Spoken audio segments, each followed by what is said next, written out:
بسم الله الرحمن الرحيم الحمد لله رب العالمين له النعمة وله الفضل وله الثناء الحسن صلوات الله البر الرحيم والملائكة المقربين على سيدنا محمد أشرف المرسلين وحبيب رب العالمين وعلى جميع النبيين اللهم علمنا ما جهلنا وذكرنا ما نسينا وانفعنا بما علمتنا وزدنا علما وإنا نعوذ بك من حال أهل النار رب اشرح لي صدري ويسر لي أمري واحلل عقدة من لساني يفقه قولي أما بعد الله تبارك وتعالى dit dans le Coran honoré وتعاونوا على البر والتقوى ولا تعاونوا على الإثم والعدوان, c'est-à-dire entraidez-vous pour les œuvres de bien et l'obéissance à Allah, et ne vous entraidez pas pour le péché et la désobéissance à Dieu. Donc on fait bonne attention lillahi ta'ala dans le fait de réviser ensemble la science de la religion, et on continue incha'Allah ta'ala dans le chapitre des khouf, les bottines, ce qui remplace le lavage des pieds dans le wudu. Et la dernière fois on s'était arrêté aux conditions des khouf, vous vous en rappelez?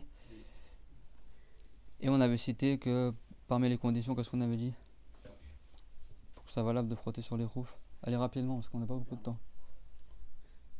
Que ça couvre les pieds et la cheville. Très bien, donc quand on dit couvrir, c'est au contraire de la zone de pudeur. La zone de pudeur, tu dois couvrir tout ton corps sauf par en dessous. Alors que pour les khouf, c'est tout le pied sauf par en haut. C'est-à-dire que si quelqu'un il a une khouf où le haut de la khouf il est large, on voit le pied par en haut, la khouf elle reste valable. C'est clair tout le monde? يعني هو الستر في الخوف يعني على عكس ستر العورة. ستر العورة يعني من أعلى والجوانب لا الأسفل, لا من أسفل العورة. أما في الخوف بالعكس كل الجوانب تحت والجوانب إلا الأعلى. D'accord. Et quand on dit dans la zone de pudeur sauf par en dessous, c'est-à-dire sauf par en dessous de la limite inférieure de la zone de pudeur. C'est clair tout le monde? C'est-à-dire pour la femme c'est les pieds et pour l'homme c'est le genou. C'est clair? Ça on l'a vu dans le chapitre d'après, on le reverra si vous voulez. L'homme, quand il fait la prière, il doit couvrir la zone de pudeur en entier. Au minimum, c'est compris entre le nombril et les genoux. Il doit, par en haut, par sur les côtés, etc. Si quelqu'un il a un khamis comme ça, avec des trous sur les côtés, on voit son corps à travers, c'est pas valable pour la prière. Si ici on voit zone de pudeur, c'est pas valable pour la prière. Et par en dessous, ça reste valable. Et quand on dit par en dessous, ça veut pas dire que tu regardes par en dessous. C'est-à-dire par en dessous de la limite inférieure à la zone de pudeur. Pour l'homme, c'est le genou, et pour la femme, c'est le pied. C'est clair, tout le monde? Ça, on le reverra dans le chapitre de la prière, ça n'a rien à voir avec le cours d'aujourd'hui. Mais c'est juste que normalement, la zone de pudeur, on le voit aussi, et quand il explique les khouf, il dit c'est au contraire la zone de pudeur. La zone de pudeur, c'est tous les côtés sauf par en dessous, et pour les khouf, c'est tous les côtés sauf par en haut. C'est le contraire. C'est clair, tout le monde? C'est pas une condition que le haut de la khouf, il serre la cheville, quoi. Même si tu vois le pied par en haut de la khouf, ça n'invalide pas la khouf. C'est clair, tout le monde? Qu'est-ce qu'on avait dit également? Que la roue soit suffisamment résistante pour les longs trajets. D'accord, la khouf avec un kha, ouais. Donc ça veut dire que tu puisses marcher avec, à la base c'est clair. Donc si la khouf elle est trop serrée ou trop large, par exemple c'est la taille au-dessus et il ne peut pas marcher avec parce que la khouf elle est trop grande par exemple, c'est pas valable pour les khouf, c'est bon? Si elle est trop serrée de sorte qu'il ne peut pas marcher avec, c'est pas valable non plus. C'est bon, on te demande? Si elle est en bois par exemple, une matière qui n'est pas souple, on peut pas marcher avec, c'est pas valable non plus. C'est clair? Même si l'eau elle ne pénètre pas dedans, etc. C'est bon, tout le monde? Les savants ici, si par exemple la khouf elle est un peu trop petite, mais s'il marche un peu avec, elle s'élargit parce que c'est du cœur par exemple, et que rapidement s'élargit, c'est valable comme khouf. Mais sinon, c'est pas valable. C'est clair? Donc quand on dit on peut marcher avec, c'est-à-dire que c'est pas une matière qui se déchire facilement, c'est pas une matière qui est trop solide de sorte qui est trop dure, elle est trop rigide de sorte que tu peux pas marcher avec, comme du métal, du bois, etc. Et c'est pas non plus une khouf qui est trop petite, donc ça serre trop ses pieds, donc il peut pas marcher avec. Et c'est pas non plus une khouf qui est trop grande de sorte que son pied nage dedans et pas marcher avec non plus. Et tout ça c'est compris dans les conditions. Qu'est-ce qu'on avait dit encore? Ça c'est une matière pure. Matière pure, très bien. Donc c'est pas du cuir de porc par exemple ou de cochon ou de chien. Ah, dit quoi encore? Et matière semi-imperméable. J'ai pas dit semi, essaie de pas reformuler mais c'est bien. C'est-à-dire que c'est une matière qui empêche l'eau de pénétrer si l'eau elle est versée dessus. C'est pas imperméable, semi-imperméable. Alors, si l'eau est versée sur la khouf, elle va pas rentrer à travers directement de la khouf. à condition qu'elle soit versée à autre que l'endroit des coutures, c'est bon? Parce que l'endroit des coutures, makan al-kharz yaza mustafna. إذا صب الماء على الخوف لابد لا ينفذ الماء إلى داخل الخوف. لكن هذا باعتبار أنه ما في حفر للخيوط يعني للخرز، ما في ثقوب يعني في الخوف. On a vu quoi encore? Ibrahim, t'as dit quoi? Je l'ai dit que la personne qui l'ait enfilé après avoir fait sa purification complète. Ouais. C'est bon, tout le monde? Donc ça, c'est globalement les conditions des khoufs qu'on a fait dans le cours dernier. Et aujourd'hui, on va voir combien de temps il peut porter les khoufs. Parce que dans l'école de l'imam Malik, Ibn Anas, rahimahullah, il n'y a pas de limite de temps. C'est-à-dire tant que les khoufs ne sont pas déchirés et tant qu'il lui est pas arrivé un truc qui annule le roussoul, c'est valable qu'il garde les khoufs. C'est clair, tout le monde? Dans l'école de Shafi'i, c'est pas comme ça. Il y a une durée. C'est-à-dire même s'il ne s'est rien passé au khouf, même s'il n'a pas perdu son roussoul, si la durée est terminée, il ne peut plus frotter sur les khoufs. Donc qu'est-ce qu'il fait? Il enlève les khoufs, il lave ses pieds, il les remet. S'il avait encore son wudu. C'est clair, tout le monde?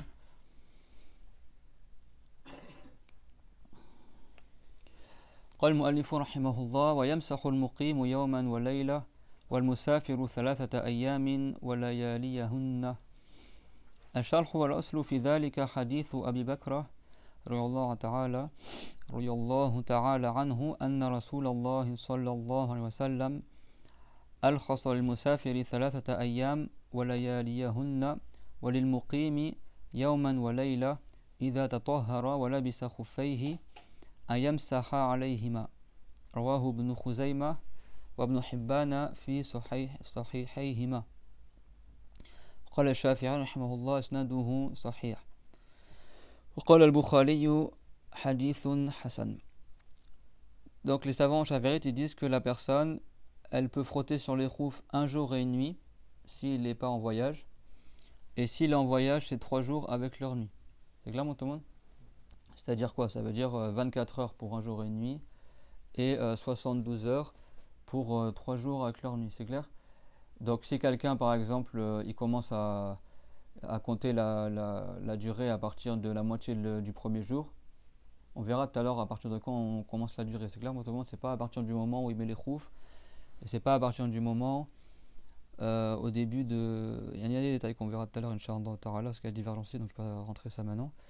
Mais en gros, si quelqu'un il commence à compter sa durée au milieu de la journée, il va compter une demi-journée, après la nuit, le jour d'après, c'est bon, c'est 3 jours. Le jour d'après, après il complète au 4e jour avec la demi-journée du 4e jour. C'est clairement, il qu'il compte 72 heures. Donc s'il commence dès l'aube, bah, ça va faire 3 jours et 3 nuits à la suite, c'est bon. Mais s'il commence en décalé, ben, il va commencer au premier jour et va terminer sur le 4e jour. C'est 3 jours. C'est clairement, tout le monde? Il compte 72 heures. 72 heures depuis le début de la journée, 72 heures à partir de la moitié de la journée, etc. C'est bon? Avec des détails que les savants ont cités. Ça, c'est pour ceux qui sont en voyage. Et celui qui n'est pas en voyage, par exemple, qui est chez lui, et ben, les khoufs, il pourra les garder qu'une journée. Avec la nuit, 24 heures, c'est clair? Mais on verra tout à l'heure à partir de quand il commence à compter 24 heures ou à partir de quand il commence à compter les 72 heures. المدة لا تحسب من حين لبس الخوف. وفي تفصيل في هذه المسألة نتعرض له إن شاء الله لاحقا.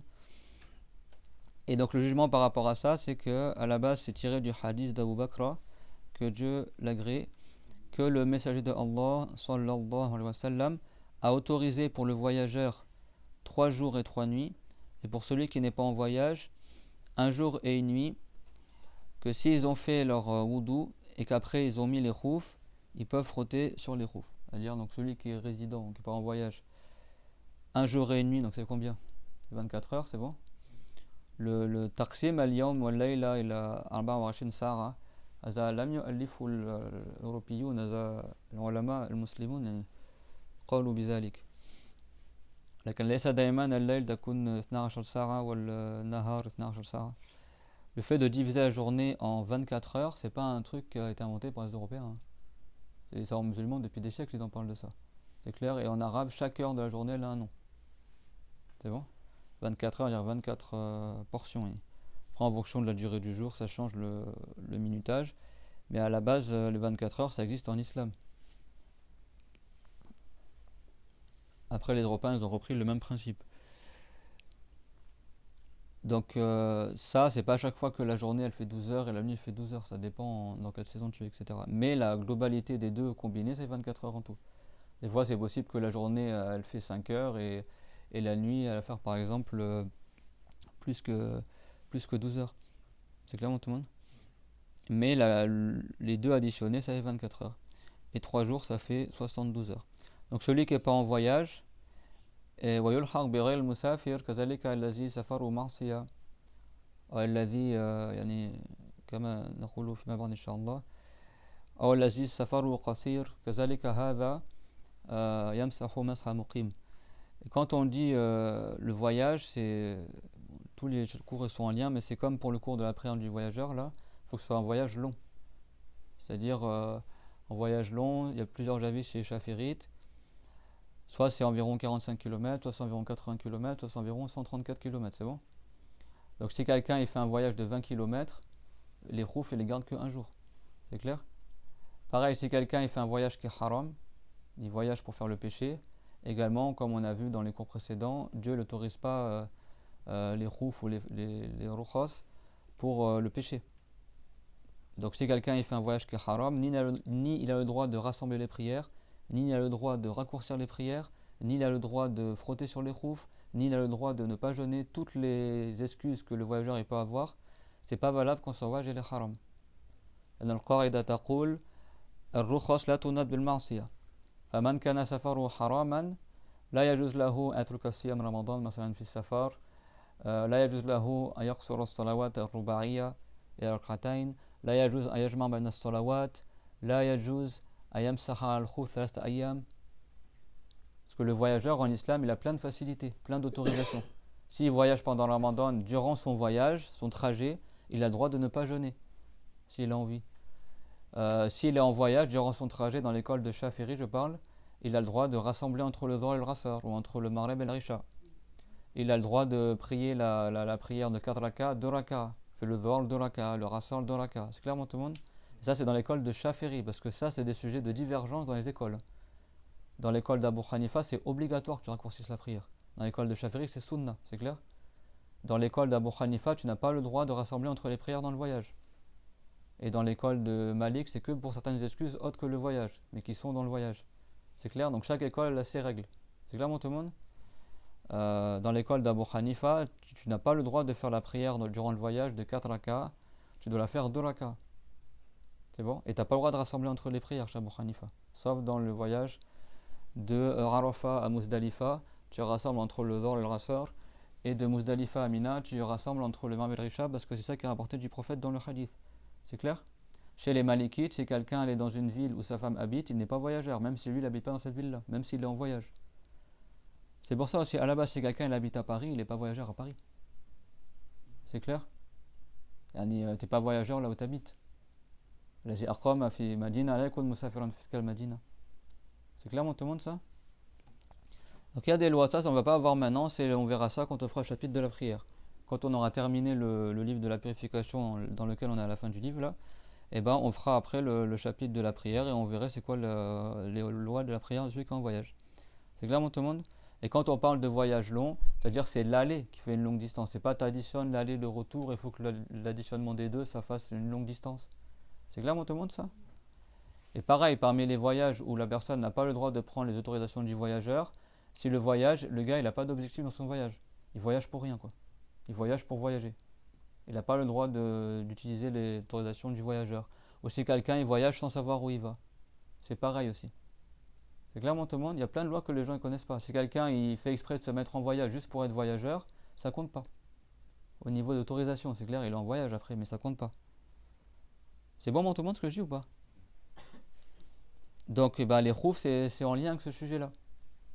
C'est-à-dire que les khoufs c'est 3 jours pour celui dont son voyage est licite et le voyage est rempli les conditions. Si quelqu'un il fait un voyage qui est haram, par exemple la femme elle voyage sans mahram, ou l'homme il voyage pour aller faire la fornication avec une femme, ou quelqu'un il voyage pour aller tuer un musulman, ou quelqu'un il voyage pour aller faire un truc qui est interdit, ou une femme elle voyage parce qu'elle fuit de son mari par exemple, un homme il voyage parce qu'il fuit de ses enfants et de son épouse, il ne veut pas payer la charge, il voyage pour s'enfuir par exemple, ou un criminel il voyage pour fuir les droits que les gens ils ont sur lui, etc. Tout ça sont des voyages qui sont haram, c'est clair? Et ben lui, il prend aucune autorisation du voyageur. Ça veut dire que si c'est pendant le Ramadan, c'est obligatoire qu'il jeûne, même durant son voyage. Il n'a pas le droit de rassembler les prières, de les repousser ou de les avancer durant son voyage. Il n'a pas le droit de raccourcir la prière du Dhuhr à 2 raka'a. Il n'a pas le droit de porter les khouf pendant 3 jours. Il fait juste un jour comme s'il n'était pas voyageur. C'est clair?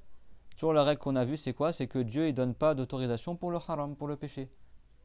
Donc l'autorisation des khouf de 3 jours pour le voyageur, c'est dans le cadre où le voyage est illicite. Et si quelqu'un il voyage sans savoir où est-ce qu'il va, eh ben, on considère que son voyage, il n'a pas un but qui est considéré dans la religion. Donc il n'a pas le droit de raccourcir les prières, ni de rassembler, etc. etc. Et pareil, si quelqu'un il voyage juste pour avoir le jugement du voyageur, c'est pareil, il n'a pas le droit de raccourcir les prières. Il y en a qu'est-ce qu'ils font? Ils quittent Paris, ils reviennent, pour rien du tout, juste pour qu'ils profitent des autorisations du voyageur. C'est pas valable ça. C'est bon, je répète, il y a des gens qu'est-ce qu'ils font? Ils quittent leur ville et ils reviennent. C'est pas pour aller se promener, c'est pas pour visiter quelqu'un, c'est pas pour aller acheter quelque chose, c'est juste pour être voyageur. Et bien lui, il n'a pas l'autorisation du voyageur, parce qu'il n'a pas de but dans son voyage. Et le but du voyage, il faut qu'il soit moubar. Moubar, ça veut dire que c'est pas forcément une obligation, c'est pas forcément une sunna, mais quelque chose qui est licite. C'est que là, mon monde, par exemple, il voyage pour aller se promener, il voyage pour aller visiter un musulman, il voyage pour aller acheter un truc dans notre ville, il voyage pour aller se soigner, il voyage...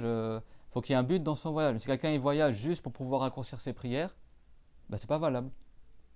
Par exemple, lui il dit comme je travaille, j'ai pas le temps, ou je suis à l'école, j'ai pas le temps de faire la prière du dans son temps, je vais mettre voyageur, comme ça je rassemblerai les prières à l'école par exemple. Et lui son seul objectif c'est quoi? C'est juste d'être voyageur. Ben c'est pas valable. Par contre, s'il voyage pour aller visiter un ami qui habite à Dijon, après il revient, c'est bon? Ça c'est valable, mais après je vous répète une chose, c'est que la personne n'est pas voyageur là où elle habite à la base. Là si j'habite à Paris, je ne vais pas dire que je suis voyageur alors que j'habite ici. D'ailleurs en français quand tu dis je pars en voyage, si ton collègue de travail dit je pars en voyage et tu le vois à Leclerc à Paris, mais t'es pas parti? Bah si, je suis en voyage là. Bah non, je suis en voyage, t'es encore là. C'est clair pour tout le monde? Comprenez ou pas? Parce qu'il y a des gens des fois, je sais pas, comment ils comprennent le chapitre. Ils voyagent, c'est-à-dire que tu quittes la ville où tu habites, tu sors de l'agglomération parisienne et tu vas ailleurs. C'est clair? Et le voyage, 10 km c'est un voyage, 15 km, 20 km c'est un voyage, mais c'est un voyage qui est court. Le voyage court ne t'autorise pas à raccourcir les prières, ni à rassembler, etc. Par contre, le voyage long, 100 km, 200 km, 80 km, selon certains avis, ou même certains ils ont dit 19 km, bon après il y a plusieurs avis. Chez les Malikites par exemple, c'est environ une quarantaine de kilomètres, 45 km, c'est bon?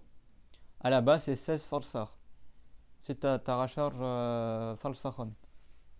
السفر الطويل والفلسخ 3 أميال والميل الواحد اختلفوا فيه إما هو 1000 ذراع إما هو 3000 ذراع و500 وإما هو 6000 ذراع. Et ça on l'a déjà vu les distances de voyage dans le cours sur le tayammum, donc je vous y renvoie. Parce que là on fait un livre, c'est un suivi, alors qu'il y a les cours d'avant, les gens, on ne va pas répéter tout ce qu'on a vu dans le cours précédent. 16 farsanges, un farsange ça vaut 3 unités de mille, et le mille qui est une unité de mesure, les savants ont divergé. L'avis connu chez les Malikites c'est 2000 coudées. Chez les Chaférites il y a 3 avis, soit 2000 coudées, soit 3500 coudées, et soit 6000 coudées. C'est quoi la coudée? C'est quoi qu'on appelle une coudée? Du bout des doigts jusqu'au coude, c'est clair ça? Environ 46 cm,5. C'est clair, mon tout le monde? C'est-à-dire que tous les détails du voyage qu'on avait vu dans le chapitre du Tayammum et qu'on reverra dans la prière du voyageur, ça s'applique pour ici, pour les khouf. C'est-à-dire quand est-ce que tu peux porter les khouf 3 jours? Si tu es en voyage, et après il faut que tu apprennes le chapitre du voyage, quand est-ce que tu es en voyage, quand est-ce que tu n'es pas en voyage, quand est-ce que c'est un voyage court, quand est-ce que c'est un voyage long, et c'est pas marqué dans ce chapitre-là, c'est marqué dans le chapitre la prière du voyageur qu'on verra plus tard. C'est clair, mon tout le monde? أما الذي يسافر بدون غرض صحيح سافر حتى يكون مسافرا لا يجوز له يترخص برخص المسافر. كذلك الهائم الذي لا مقصد له يسافر لكن لا يعرف أين يذهب ولو قطع مسافة طويلة لا يجوز له أن يقصر الصلوات لا يجوز له أن يترك الصيام لا يجوز له أن يجمع بين الصلوات برخصة السفر. Le ha'im, d'ailleurs celui qui est le errant, quoi. C'est-à-dire celui qui voyage comme ça, il y a des gens comme des Français ou des Européens, qu'est-ce qu'ils font? Ils prennent un sac à dos et puis ils voyagent là où le vent va le mener. Je sais pas, il part, il sait pas où est-ce qu'il va. C'est bon, il y a des gens qui font ça. Ils se filment dans les réseaux sociaux, tout comme ça. Il part à l'aventure sans savoir où est-ce qu'il va. Et bien ce type de personne-là, il n'a pas le droit de raccourcir les prières ni de rassembler. Parce que comme il ne sait pas où est-ce qu'il va, même s'il fait une longue distance, hein, même s'il fait un long voyage, comme il n'a pas d'objectif et il n'a pas de destination dans son voyage, eh ben, on considère que son voyage n'a pas un objectif considéré dans la religion. C'est clair? Donc il y a des jugements à savoir. Si quelqu'un ne sait pas où est-ce qu'il va, ou il ne sait pas qu'il va faire une longue distance de voyage, il n'a pas le droit d'utiliser les autorisations du voyageur. C'est vrai que c'est un chapitre entier qu'on reverra dans le livre de la prière. Et il y a plein de frères et sœurs qui ne connaissent pas ces détails-là. Après, tu te retrouves à rassembler tes prières ou à raccourcir, alors que des fois, c'est même pas valable. C'est clairement tout le monde. Et je répète que chez les Hanafites et chez les Malikites, quelqu'un n'est pas voyageur dans la ville où sa femme habite. Si lui, par exemple, il habite à Paris et sa femme, elle habite à Dijon, et que lui, il reste un jour à Dijon et après il repart, il n'est pas voyageur à Dijon. Parce que sa femme habite là-bas. Et chez les Hanafites et les Malikites, la personne n'est pas voyageur dans la ville où son épouse habite. Même si lui, il n'habite pas là-bas. C'est clairement tout le monde. Donc il y a des détails à savoir si quelqu'un prend d'autres avis, etc. Ça, on ne le verra pas aujourd'hui. Mais je suis juste comme ça. Donc le voyage qui rend permis de frotter les roues pendant 3 jours, c'est le voyage qui remplit les conditions qu'on vient d'évoquer. C'est clairement tout le monde ça?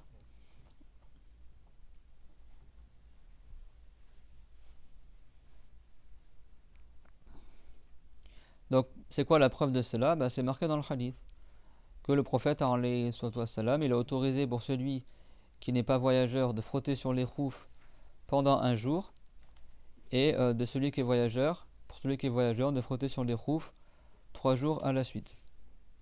Vous avez vu, les roues, c'est même pas dans votre livre à la base. Je pensais qu'on allait voir ça en 2 cours, au final on va faire 1 mois dessus. C'est ça, la religion, ça demande du temps, même pour des choses aussi simples que ça. Ceux qui n'ont pas appris, ils croient que tu fais les choses sans savoir, et en réalité il y a des jugements. Donc le hadith, c'est quoi? C'est le hadith de Abu Bakrata, que Dieu l'agrée, que le Messie de Allah sallallahu alayhi wa sallam a autorisé pour le voyageur. Al-Rukhsa, ça ne veut pas dire la facilité, ça veut dire l'autorisation, c'est bon? On ne dit pas les facilités du voyageur, les autorisations du voyageur. 3 jours pour le voyageur, ainsi que leur nuit, donc 72 heures. Et pour celui qui est résident, qui n'est pas en voyage, 1 jour et une nuit, c'est-à-dire 24 heures.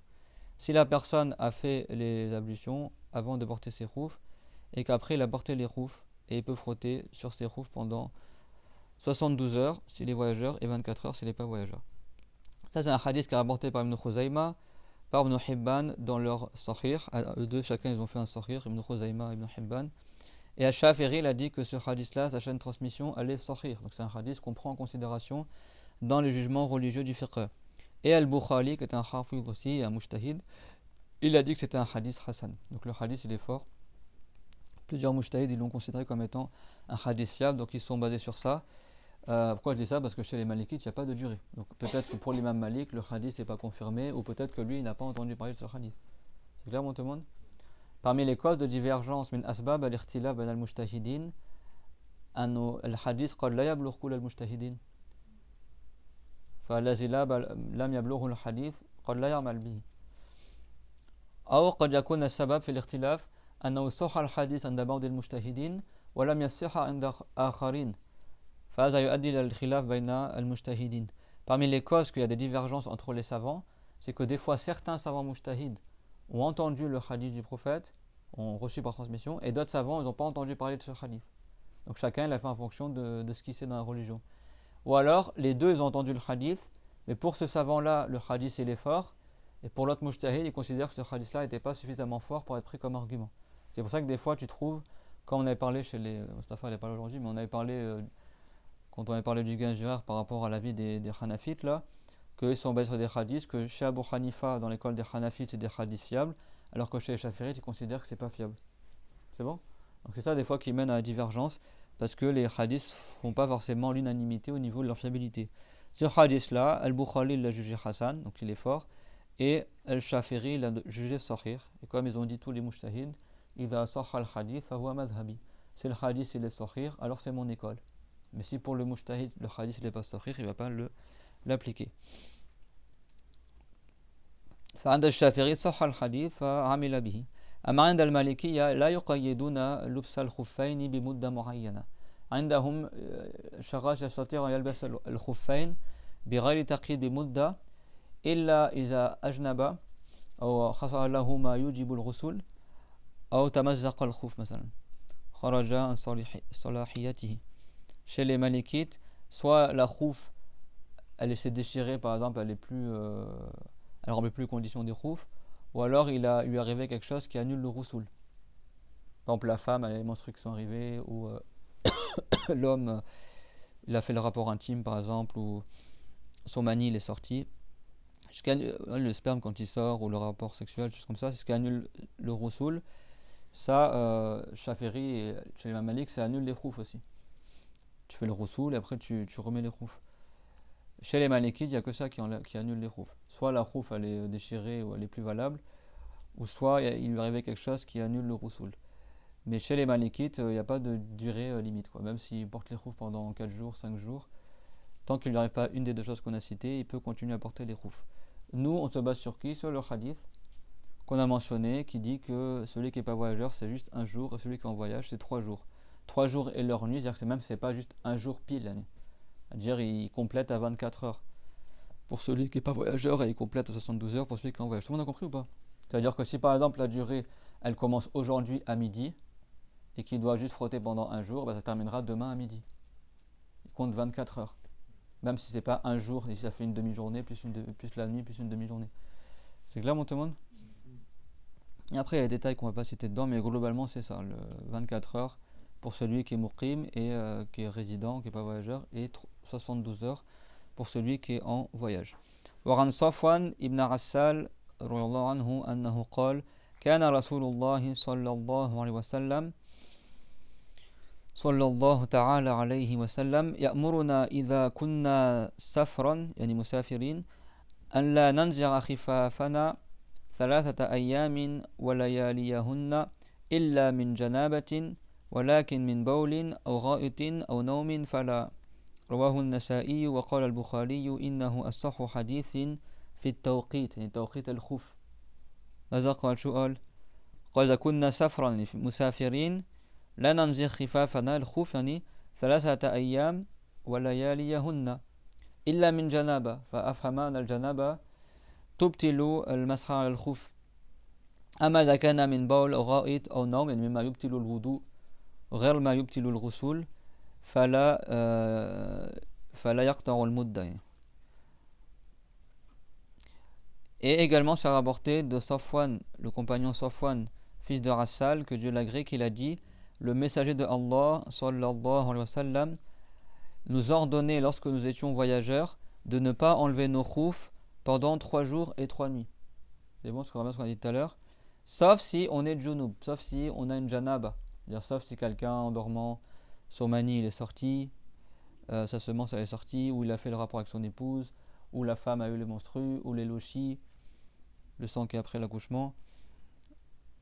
Donc ça prouve quoi? Ça prouve que ce qui annule le ghusl, ça annule la durée des khouf. Et après il a dit, mais cependant si on avait perdu le wudu à cause du fait qu'on a uriné, ou qu'on a déféqué, ou on s'est endormi, alors ça n'annulait pas la durée des khouf. Donc on comprend que quand tu portes les khouf, même si tu perds ton wudu, tu peux continuer à les utiliser pendant un jour si tu n'es pas voyageur, ou 3 jours et 3 nuits si tu es voyageur, c'est clair? Donc c'est que ce qui annule le ghusl, qui annule la durée des khouf et le frottage sur les khouf, pas ce qui annule le wudu. الآن من أين نحسب المدة؟ يعني هل من لبس الخوف أو من غير ذلك؟ فيقول المؤلف رحمه الله: وابتداء المدة من حين يحدث بعد لبس الخفين. الشرح: إذا فرعنا على الصحيح يعني إذا اعتبرنا القول الصحيح أنه هذا من لبس من حين يحدث، وهو تقدير المدة بيوم وليلة للمقيم و3 أيام للمسافر. يعني إذا شخص أخذ بالقول الصحيح أن المدة هي يوم للمقيم و3 أيام للمسافر، فابتداء المدة من الحدث بعد لبس الخف لا من وقت المسح ولا من ابتداء اللبس. يعني الشخص إذا لبس الخف ولم يحدث يعني لم ينتقض وضوءه ولو بقي أسبوع لابسا للخف لا يبدأ يحسب المدة. أما إذا انتقض وضوءه من حين انقضاء الوضوء يحسب المدة. إذا كان مقيما يحسب يوم والليلة 24 ساعة، وإذا كان مسافرا يحسب 3 أيام، يعني 72 ساعة. فليس من حين لبس الخف، وليس كذلك من من المسح عليه، من ابتداء المسح أو اللبس، إنما هو عندما ينتقض الوضوء. وذلك لأن المسح عبادة مؤقتة، فكان أول وقتها من وقت جواز فعلها كالصلاة. يعني أمتين بيجوز أن يمسح على الخفين لا يحتاج قبل انتقاد الوضوء، لا يحتاج أن يمسح عليهما لأنه كان توضأ من قبل. فمتى يجوز له أن يمسح على الخفين؟ إذا انتقض وضوءه. فلأن هذه العبادة هي مؤقتة، يعني ماذا قلنا؟ يوم للمقيم و3 أيام للمسافر. فهناك توقيت كالصلاة.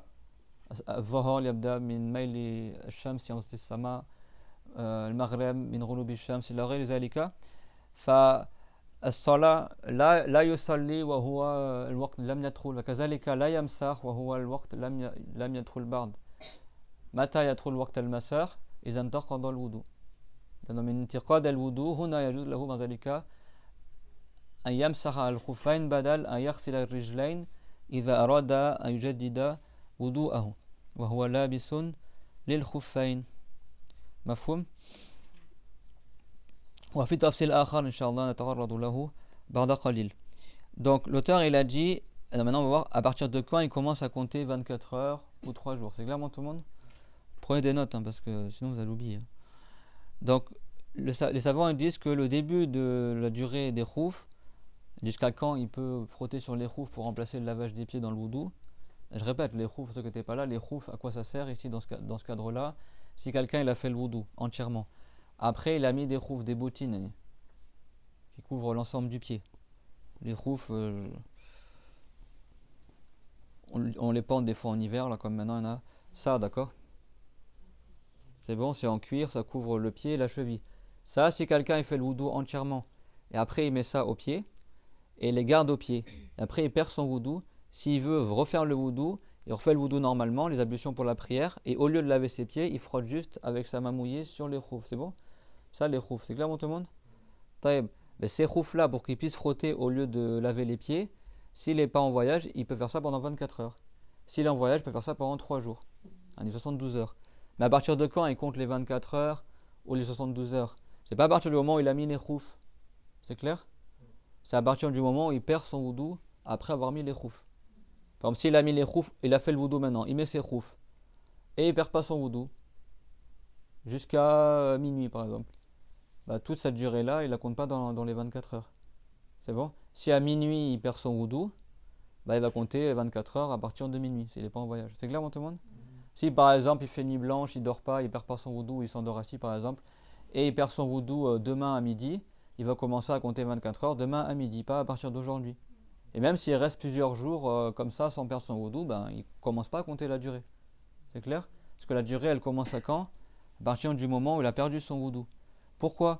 Parce que les khouf c'est un acte d'obéissance à Allah, c'est un acte d'adoration, c'est une autorisation, mais qui est temporisée, qui est temporelle, c'est-à-dire qu'elle est inscrite dans le temps.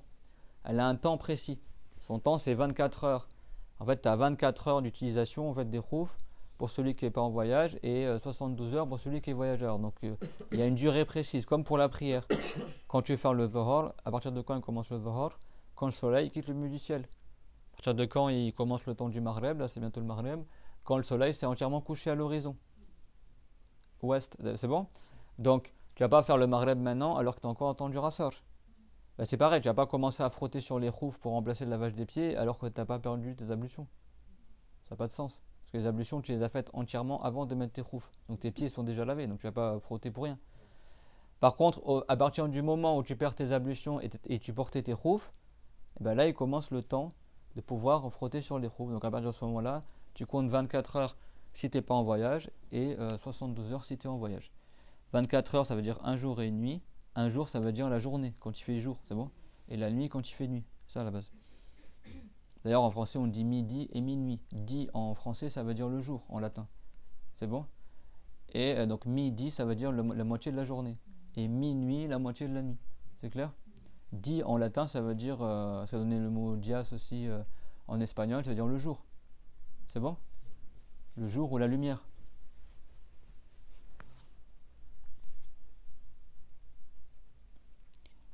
Et donc, quand je dis samedi, vendredi, le di dedans, ça veut dire jour. C'est clair? Ça, c'est du latin. C'est ça qu'on dit midi, minuit. Diurne, ça veut dire nocturne et diurne. Diurne, il vit la journée, et nocturne, il la nuit, par exemple. C'est bon? Bon, en français, on a gardé midi, minuit, mais c'est pas à chaque fois que minuit, c'est la moitié de la nuit, et c'est pas à chaque fois que midi, c'est la moitié de la journée. C'est en fonction de... voilà. Mais bon, si tu comptes juste avec des heures fixes, ben c'est en prenant en considération que tu as 12 heures de journée et 12 heures de nuit. C'est clair, tout le monde? Donc nous, on va pas rentrer dans ça. Nous, on dit quoi? Si tu additionnes le jour et la nuit, ça fait 24 heures. Si tu additionnes 3 jours et 3 nuits, ça fait 70 heures. 72 heures, c'est bon? 72 heures, c'est bon pour les Belges et les Suisses. Pour les Français, 72 heures. Je peux dire les deux en français, mais la France, ils ont choisi de dire comme ça, et les Belges et les Suisses, ils ont choisi l'autre manière. Nous, on dit 60 plus 10, 70. 90, 4, 20, on dit 4 fois 20 plus 10. C'est super facile, tu vois. On dit bien 60, 50, 40, 30. Pourquoi tu dis pas 70, 80, 90? C'est le plus logique. Mais les Français, ils ont choisi le plus compliqué. Donc ils disent 60, 10, donc 60 plus 10. 80, ni 4 fois 20. 4 fois 20, ça fait 80. 80, c'est bon. Et 90, 4 fois 20 plus 10. 4 fois 20 plus 10. 90. 4, 20, 10. C'est bon? Alors tu fais un calcul mental quand tu vas dire le chiffre. Alors qu'en Suisse et en Belgique, ils disent 90. Ce qui est plus simple. 90, ça veut dire 9, la dizaine de 9. 80, 70, 80, 90.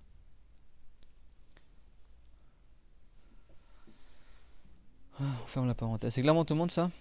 Donc à partir de quand il commence, on a dit, à compter la durée de 24 heures ou de 72 heures? À partir du moment où il perd son wudu, donc c'est l'ablution. Pas à partir du moment où il perd son roussoul. S'il perd roussoul, ça annule les roufs, c'est bon? Et donc ça, c'est en prenant en considération que tu as pris l'avis Sohir dans l'école de Shafiri, que la durée c'est 1 jour pour celui qui est résident et 3 jours sur celui qui voyage. C'est-à-dire qu'il y a des divergences dans ce sujet-là. On a vu que chez l'imam Malik, il n'y a pas de durée. C'est bon? Mais l'avis qui est Sohir dans l'école de Shafiri, l'avis qui est fort, c'est qu'il y a une durée, et que cette durée c'est 1 jour pour celui qui n'est pas en voyage et 3 jours pour celui qui est en voyage. Et bien sûr, le voyage, ça veut dire un voyage qui est long, qui est licite. Parce que si le voyage il est court, ou le voyage il est haram, ou le voyage il est pas valable, et ben c'est comme s'il n'était pas en voyage. C'est clair comme on a vu tout à l'heure. Donc la durée, il ne la compte pas à partir du moment où il a enfilé les roufs. Et il ne la compte pas également à partir du moment où il a frotté sur les roufs la première fois. C'est bon? Non. Il la compte à partir du moment où il a perdu ses ablutions.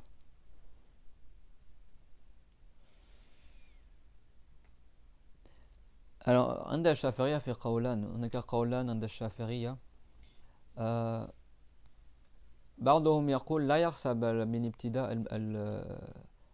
ابتداء انتقاد الوضوء، إنما من انتهاء. مثلا شخص إذا نام نومه يبدأ من ساعة وينتهي في ساعة، من ساعة كذا مثلا. أو شخص مثلا إذا يعني ماذا ينتقد الوضوء إذا لمس المرأة الأجنبية، إذا ذهب إلى الخلاء مثلا، فمن حين إيش يعني يحسب المدة. بعضهم يقول من انتهاء يعني انتهاء ما ينتقد الوضوء به، وليس من الابتداء. مثلا إذا نام يحسب المدة عندما يستيقظ، ليس من حين بدأ النوم. مفهوم؟ وبعضهم فصل في ذلك. Donc il y a deux avis dans l'école de Shafiri quand on dit à partir de quand il commence. On dit quoi? Il commence à partir de compter la durée, à partir de quand? Quand il perd le wudu. Mais des fois, la chose qui annule le wudu, elle dure longtemps. C'est quoi qui annule les ablutions? Les petites ablutions. Les orifices inférieurs. Tout ce qui sort des orifices inférieurs. Bah, si quelqu'un il urine, tu as le début quand il commence à uriner et quand il arrête. C'est bon? Donc ça dure un certain temps. Donc est-ce qu'il compte à partir du début ou de la fin? C'est clair, il y a quoi qui annule le wudu encore? Toucher une femme ajnabiya. Toucher une femme étrangère pour contre-peau pour un homme et le contraire pour une femme si elle touche un homme adulte pour contre-peau, ça annule son wudu. Il y a quoi encore? Le fait de dormir. Si quelqu'un il dort, en général tu dors pas une seconde. Donc si tu t'endors ce soir à 20h et tu te réveilles demain à 6h, bah, est-ce que tu commences à compter 24 heures à partir de 20h d'aujourd'hui ou 6h demain? Vous avez compris ou pas? Non mais répondez pas, la réponse je l'ai pas donnée encore, hein. Il y a divergence chez les savants, c'est clair? Donc quand je pose la question, c'est pour introduire le sujet, c'est pas pour que vous répondiez sans avoir appris la religion. C'est clair, mon tout le monde? Je pose la question pour dire qu'il y a divergence et c'est quoi les différentes problématiques. Parce que des fois, ce qui annule le wudu, ça dure longtemps. Donc est-ce que tu comptes à partir du début de l'annulation de la chose qui annule le wudu, enfin la durée de la chose qui annule le wudu, ou est-ce que c'est à partir de la fin? C'est clair, mon tout le monde? Il y a quoi qui annule les ablutions encore? Toucher le sexe ou l'anus d'un mineur. Voilà, des trucs comme ça qui annulent le wudu, c'est clair? Donc certains savants chaférites, ils ont dit quoi? Ils ont dit on compte pas à partir du début de la chose qui annule les ablutions. On part à partir de la fin. C'est clair? C'est-à-dire par exemple si c'est endormi, on compte 24 heures à partir du moment où il se réveille de son sommeil qui annule le wudu. C'est bon à partir de la fin, pas à partir du commencement de la chose qui annule le wudu. C'est clair, mon tout le monde, ça? Si quelqu'un il va aux toilettes, il compte 24 heures à partir du moment où il a terminé ses besoins, par exemple. Pas au moment où il débute. Ça, c'est un avis dans l'école de Shafi'i. هذا قول عند الشافعية. لكن ليس الأقوى. إنما الأقوى أن يفصل في ذلك الأمر. Donc, c'est quoi le premier avis qu'on a dit du coup par rapport au. Quand est-ce qu'on compte À la fin. à la fin, d'accord? Ça, c'est un avis. Mais l'avis le plus fort, c'est pas celui-là. L'avis le plus fort, c'est de détailler en fonction de la chose qui annule le wudu. C'est clair, mon tout le monde? فالأقوى عند الشافعية يعني بعضهم ماذا قال لا يحصى من ابتداء الحدث يعني أول ما أحدث إنما من انتهاء الحدث يحسب لكن القول الأقوى عند الشافعية أن يفصل في هذا الأمر كيف نفصل alors تحسب المدة من ابتداء الحدث الذي هو باختياره يعني فصلوا بين الحدث الذي هو باختيار الشخص والحدث الذي هو بغير اختياره. C'est bon? Si vous avez peur de faire bouger la caméra, reculez-vous, pas que vos pieds aillent sur le truc.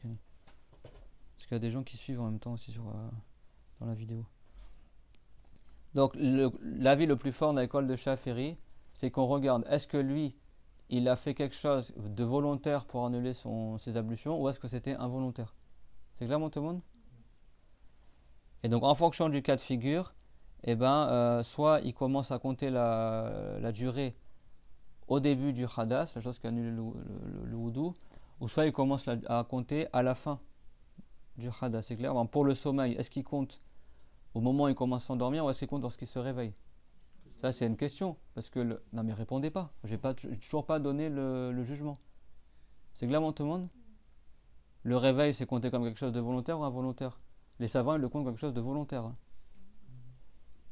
C'est pour ça, ne parlez pas sans science. Quand je pose la question, c'est pour engager le sujet, c'est bon? C'est de la rhétorique. Tu poses la question pour dire on va parler de ça. C'est pour lancer la problématique. C'est pas pour que vous répondiez, on l'a pas encore vu le truc. Celui qui parle sans science tombe dans le grand péché, hein. Celui qui parle de sa tête dans la religion, même si sa réponse elle est juste, il tombe dans le grand péché. Allah Ta'ala, il a dit وَلَا تَقْفُ مَا لَيْسَ لَكَ بِهِ عِلْمٍ إِنَّ السَّمْعَ وَالْبَصَرَ وَالْفُؤَادَ كُلُّ أُولَٰئِكَ كَانَ عَنْهُ مَسْئُولًا. C'est clair? Donc quand je pose des questions, si c'est de la révision, vous répondez, mais si c'est un truc qu'on n'a pas encore vu, ne répondez pas. On l'a pas encore vu, on est en train de le voir maintenant. C'est clair, mon tout le monde? Surtout que la plupart du temps, vos réponses, elles sont fausses. Donc tu tombes dans le grand péché à parler sans science, et en plus tu dis un truc qui est faux dans la religion. C'est clair, mon tout le monde? Sinon je vais donner cours, sinon je vous lis. Ça, on appelle ça de la pédagogie. Des fois, tu poses la question pour poser une problématique, et après on va répondre à la problématique. C'est clair, mon tout le monde? Sinon, si vous connaissez déjà la réponse, on ne va pas parler de la problématique, je ne vous le donne pas. C'est clair, mon tout le monde? Donc quand je pose une question sur un truc qu'on n'a pas vu encore, ne répondez pas. C'est clair, mon tout le monde, c'est de la religion, c'est pas le loto, tu as pile ou face, je réponds, peut-être c'est juste, peut-être c'est pas juste. Il y a des jugements dans la religion. Donc le premier avis, c'est quoi? Qu'est-ce qu'on a dit? On compte à partir du moment où il a fini. Le hadas, il se termine, c'est bon? le système. La chose qui annule le wudu. Et l'avis le plus fort, c'est quoi? Dans tous les cas, l'avis le plus fort, c'est quoi? Se détailler en fonction de est-ce que le hadas, il est considéré comme volontaire ou involontaire. C'est clair, tout le monde? فيفرقون بين إذا كان الحدث باختياره أو بغير اختياره. فإذا كان الحدث باختياره تحسب المدة من ابتداء الحدث.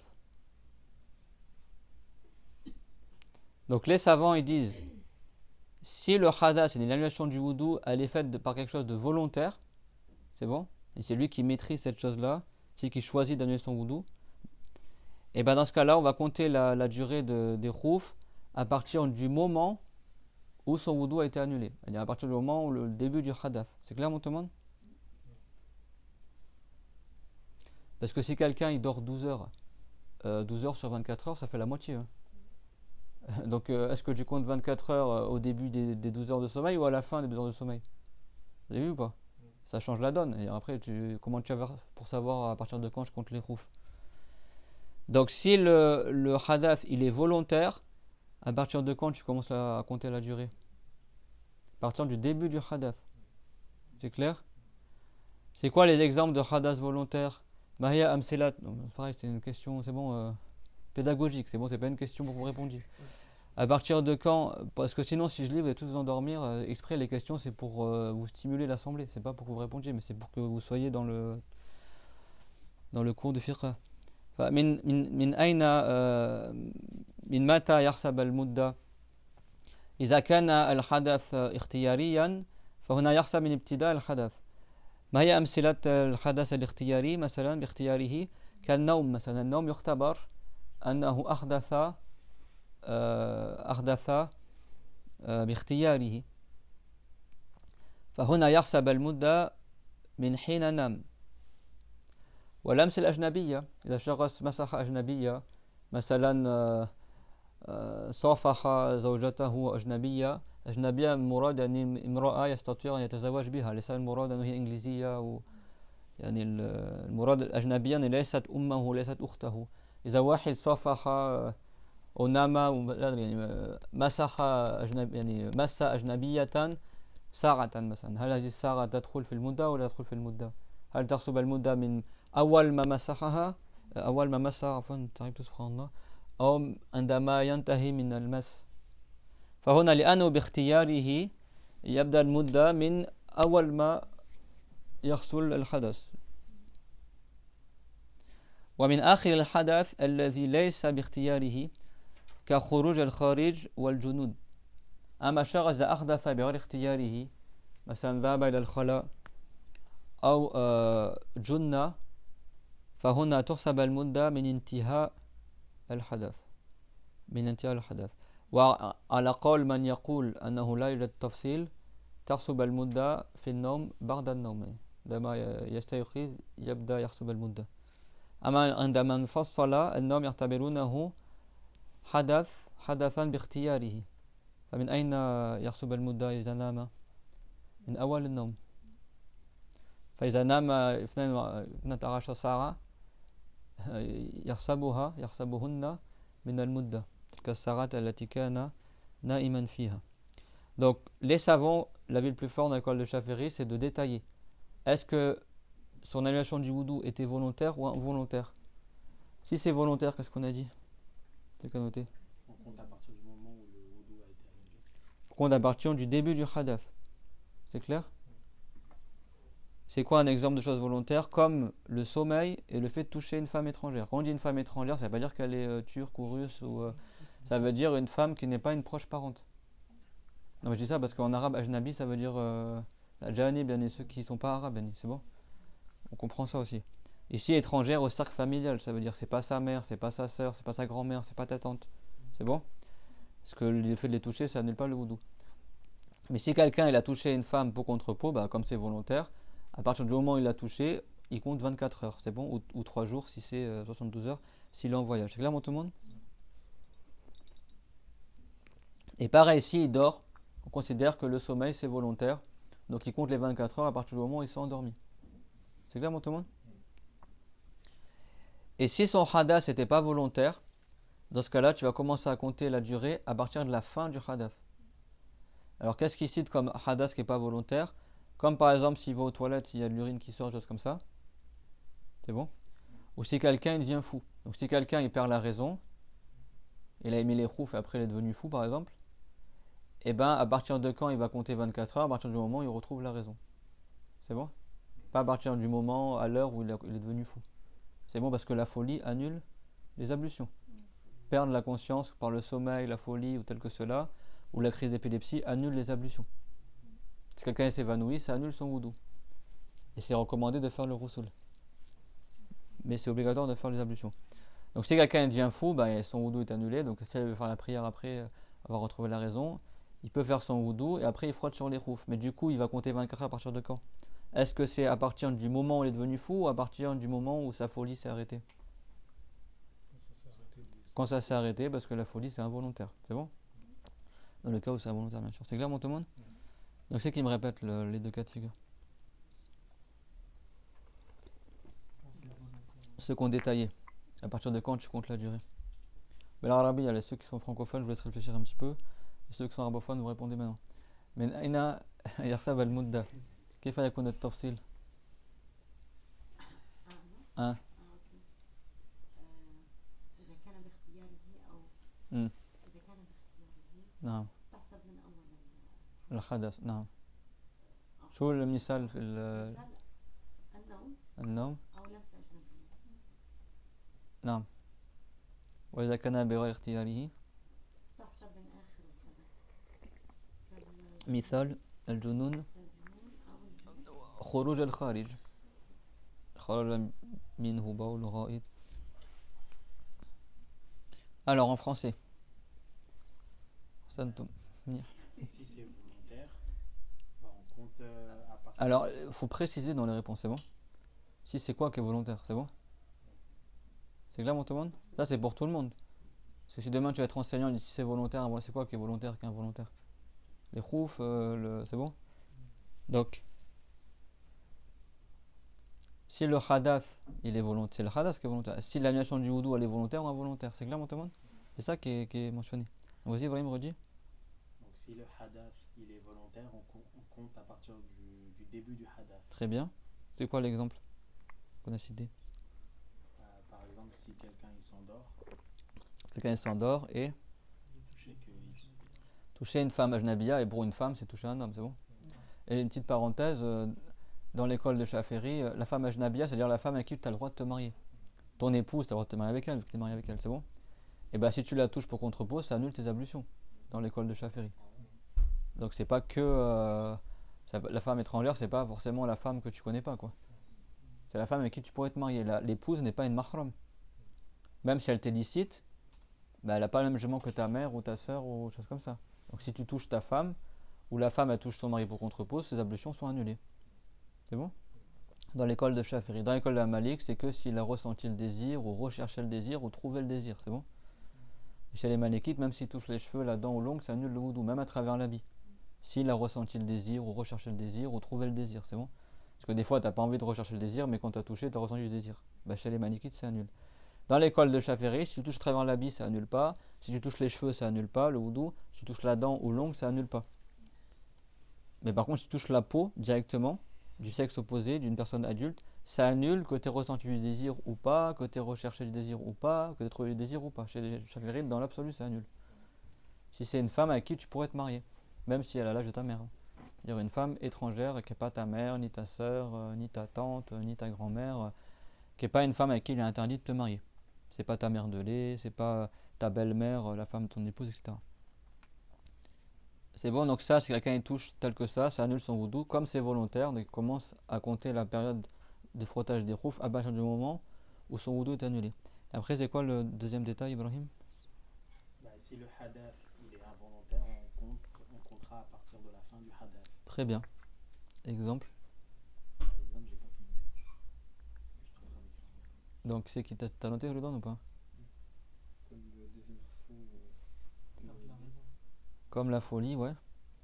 Devenir fou, perdre la raison. Ou ce qui sort des orifices inférieurs, c'est bon? Si quelqu'un il a uriné, déféqué, etc. Parce que tu choisis pas d'avoir envie d'aller aux toilettes, c'est bon, ça t'advient. Si tu dois y aller, tu y vas quoi. C'est clair, tout le monde? Donc si quelqu'un ils ont appris que quand tu t'endors, tu commences à compter la. Ça c'est une question. Là où c'est pas des détails du tout inutiles, hein, ça ce que je vous cite. Hein. Parce que si tu portes tes roufs maintenant et après tu vas dormir, tu vas voir quand tu vas te réveiller, tu vas te dire mais attends, moi je compte 24 heures à partir de quand du coup? Parce que le sommeil annule le wudu. Ouais mais bon ton sommeil dure 12 heures. 12 heures d'annulation et 12 heures ça compte sur 24 heures, c'est la moitié. C'est bon? Ou 8 heures ou 6 heures. Le char est conseillé de dormir 8 heures pour celui qui travaille pas et non, pour celui qui travaille pas 6 heures et pour celui qui travaille 8 heures. Pas trop dormir. Hein. Si tu dors trop après ben, tu fais moins d'actes d'adoration. C'est bon? Et maximum te coucher à 10 heures.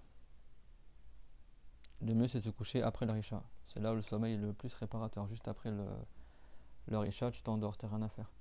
C'est pas de veiller jusqu'à minuit, 1h du matin, ça c'est pas bon pour la santé. Hein, parce que le sommeil, les périodes de sommeil sont pas pareilles en fonction d'à quel moment de la nuit tu dors. Hein. Si t'as pas dormi toute la nuit et tu dors toute la journée, c'est pas un sommeil réparateur comme durant la nuit. Hein. C'est pas juste une question d'heure. Ah, j'ai pas dormi pendant 4 heures, je vais dormir 4 heures dans la journée, c'est pas pareil.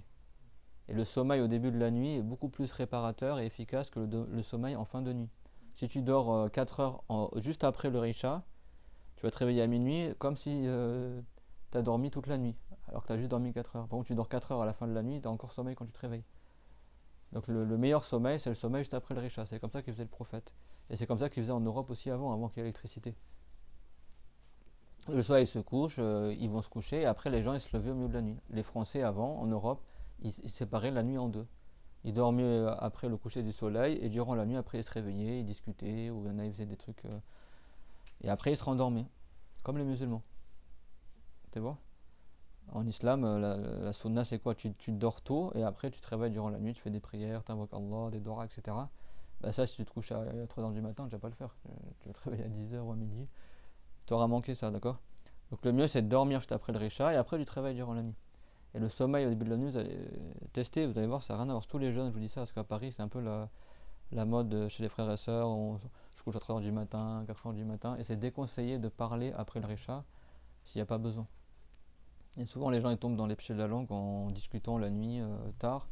Ils font plus attention à ce qu'ils disent. Et voilà. Mais si c'est pour un cours de religion, si c'est pour répondre aux besoins de quelqu'un, pour aider quelqu'un, c'est pas déconseillé que tu discutes après le Risha. Mais si tu n'as rien à faire, le mieux c'est que tu ailles dormir. Le prophète, s'il y avait un voyageur, un invité, il tenait la discussion, il aidait tout ça, s'il avait rien à faire, il allait se coucher.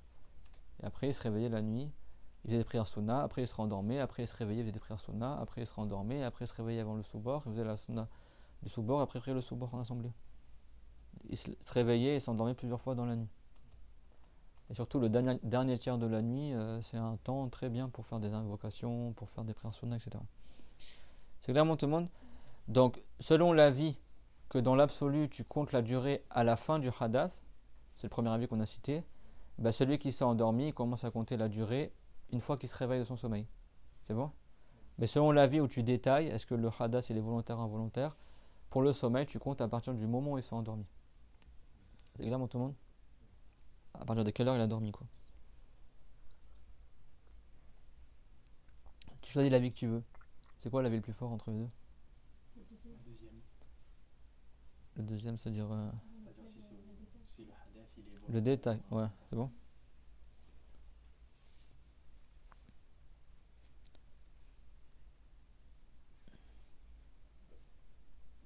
Voilà, je jongle entre plusieurs livres dans le cours.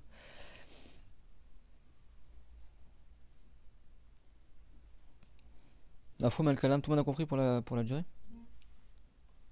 Juste, excuse-moi. Mm. Dans la folie, tu as bien précisé le fait que ce ne soit pas causé par lui. Ou bien c'est tout ça. Bah la folie avant, à la base c'est involontaire, c'est bon. Ok. Après il y a toujours des détails, on va pas. Et bon, si quelqu'un il prend une substance qui rend fou, bah, il pose sa question à partir de quand il compte les roues, c'est bon. Je vais pas forcément la réponse, mais je veux dire la folie, il y a la folie normale, quoi, c'est bon. Le prophète, alayhi salatu wassalam, environ 2 semaines avant de mourir, il était très très malade. Et souvent, les prophètes sont préservés de la folie, c'est bon. C'est impossible qu'un prophète perde la raison. Mais les prophètes, ils peuvent s'évanouir. Et quand tu t'évanouis, ça annule le wudu. Et donc, le prophète, il voulait faire la prière du soubor, il s'évanouissait. Après, il se réveillait, il disait ramenez-moi de l'eau. Il s'évanouissait encore à nouveau. Et à chaque fois, il faisait le roussoul. Il faisait le roussoul, et quand il voulait faire la prière, il s'évanouit, il perd connaissance. Après, il dit ramenez-moi de l'eau. Il refait le roussoul. Pour dire jusqu'à sa mort, il n'a pas délaissé la prière.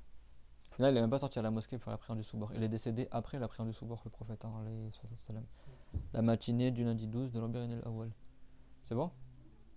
Et c'est Abu Bakr al-Siddiq qui faisait la prière du soubor dans la mosquée avec les compagnons. Le prophète, il s'est levé, il a ouvert le rideau, il a regardé les compagnons en train de faire la prière. Et Abu Bakr, il a voulu se reculer pour que le prophète fasse imam, et le prophète il a fait un signe de la main comme quoi reste imam, quoi. Je vais pas faire la prière avec vous, quoi. Après, il a refermé le rideau. Et il est décédé après la prière du soubor.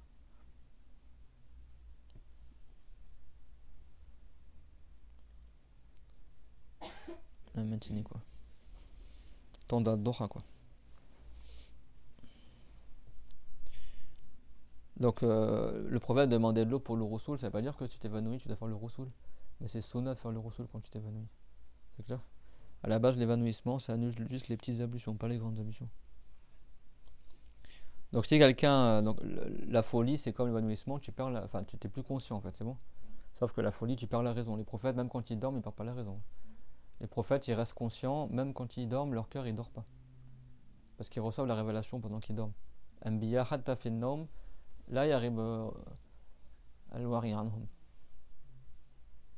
Ça c'est pour tous les prophètes, c'est bon.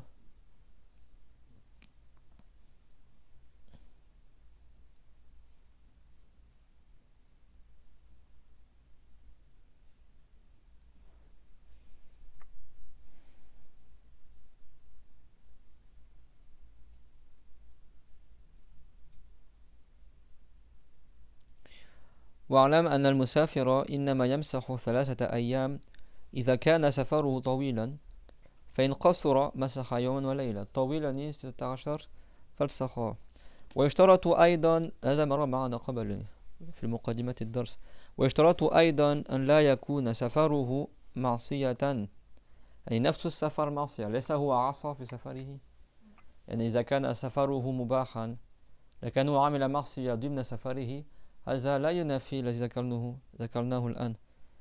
أما إذا كان سفره بحد ذاته محرما فهنا لا يجوز له يترخص برخص المسافر لا في الصيام ولا في الصلاة ولا في الخوف وغير ذلك.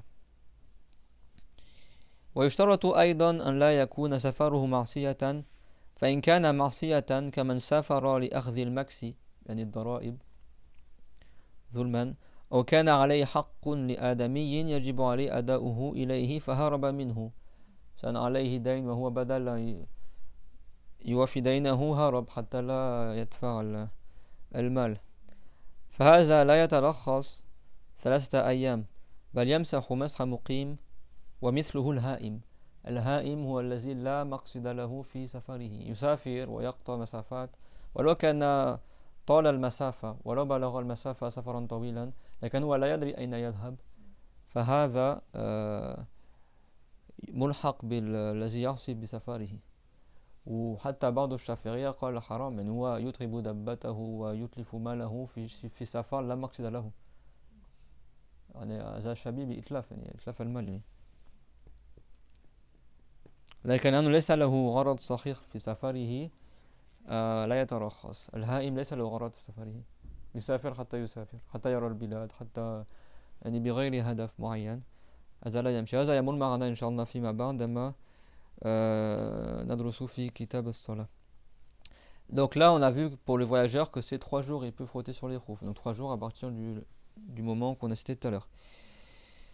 Donc sache que le voyageur si il frotte pendant 3 jours sur la khouf, c'est dans le cas où son voyage est long. Donc voyage long, vous vous rappelez, soit environ 45 km ou 80 km ou 134 km. C'est bon, tout le monde se rappelle de ça? Selon les différents avis. Si c'est 20 km par exemple, il peut pas dans l'école de Shafi'i. Donc si son voyage est trop court, et ben même s'il est voyageur, il ne frotte que un jour et une nuit, 24 heures, c'est bon? Parce qu'il y en a, ils disent quoi? Voyageur. Mais en fait, tu es voyageur à partir du moment où tu quittes ta ville et tu pars une certaine distance, c'est bon? Là, on parle pas du voyageur, on parle de celui qui fait un long voyage. C'est pas pareil. Il y a une différence entre être voyageur et entre faire un long voyage. C'est pas toute personne qui est voyageur, forcément, elle fait un long voyage. Donc celui qui peut frotter 3 jours, c'est celui qui est voyageur et qui fait un long voyage. Mais si quelqu'un est voyageur mais il fait un voyage qui est court, ben, il frotte juste un jour et une nuit, c'est bon? Et quand on dit un long voyage, c'est pas il est voyagé en avion, il a juste fait 2 heures de vol, c'est pas long, c'est au niveau de la distance, c'est bon? La distance qu'il a parcouru, même s'il a parcouru cette distance-là en avion, un truc comme ça, si la distance elle est longue, il peut frotter pendant 3 jours, c'est bon? Et bien sûr, les amis, si quelqu'un il est arrivé à destination, il est voyageur ou pas? À partir du moment où il est arrivé à destination, bah, son voyage est terminé. C'est clair, mon tout le monde? Donc l'aller c'est un voyage, le retour c'est un voyage, c'est pareil. Mais ça, c'est même, tu dis ça à un Français qui n'est pas musulman, il le sait ça. C'est clair, mon tout le monde? Sauf si tu restes à destination 1 jour, 2 jours, 3 jours.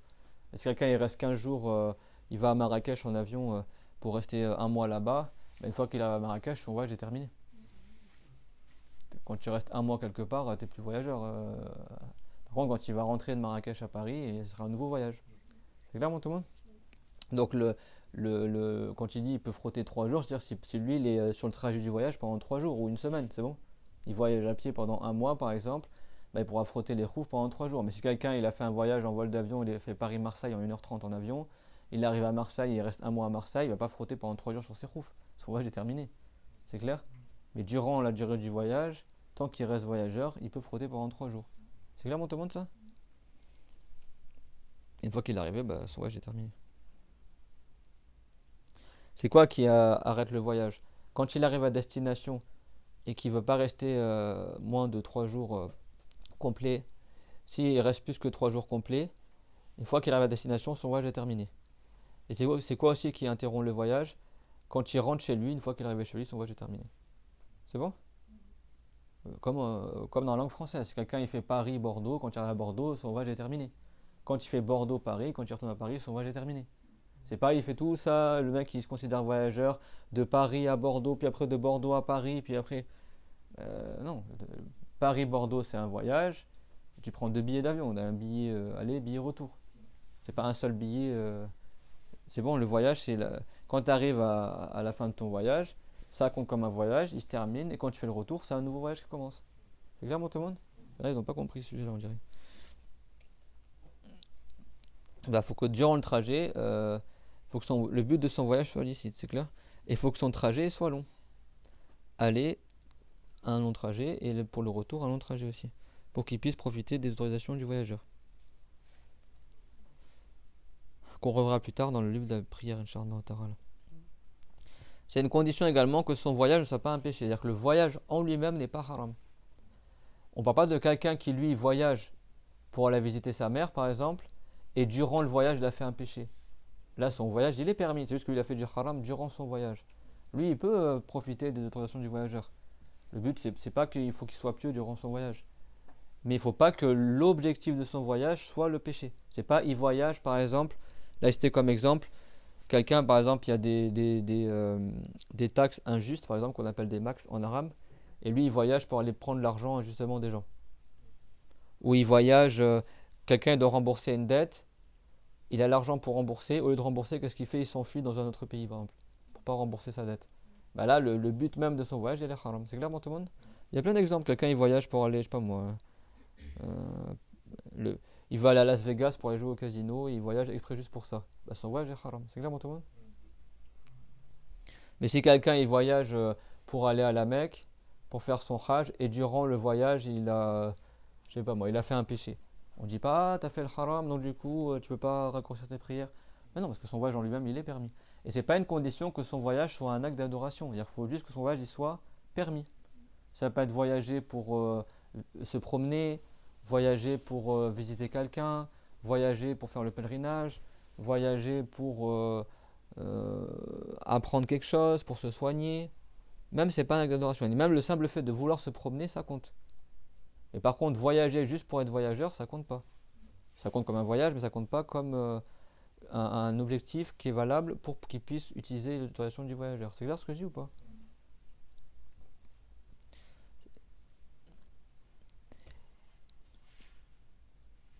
Donc celui qui a pas, celui dont son voyage est interdit, il n'a pas le droit de frotter pendant 3 jours. Il frotte comme s'il n'était pas voyageur. C'est clair? Et ça veut dire quoi aussi? Qu'est-ce qu'on a dit? Celui dont son voyage est haram, qu'est-ce qu'il peut pas faire aussi?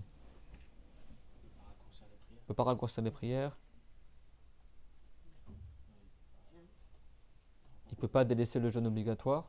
Parce que pendant le Ramadan, si quelqu'un il est en voyage, il peut ne pas jeûner s'il en veut. Ça, rappelez-vous-en de ça. Si quelqu'un il fait un voyage, le Jumu'ah, très bien, Salma.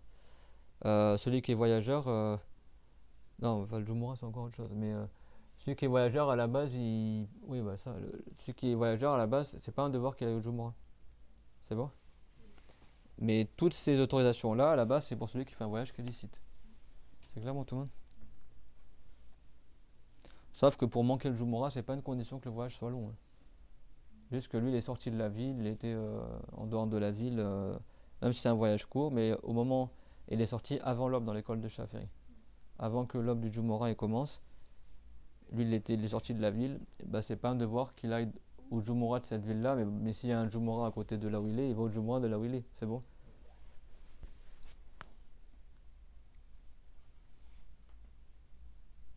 Et à Paris, quand tu comptes le voyage, bah ça on le reverra en détail dans le livre de la prière, mais la région parisienne, elle est immense. Et comme toutes les villes sont collées les unes aux autres, bah, tu considères que ton voyage commence quand tu sors vraiment, quand tu arrives à Melun ou je sais pas où, tu vois, un endroit où vraiment il n'y a plus d'habitation.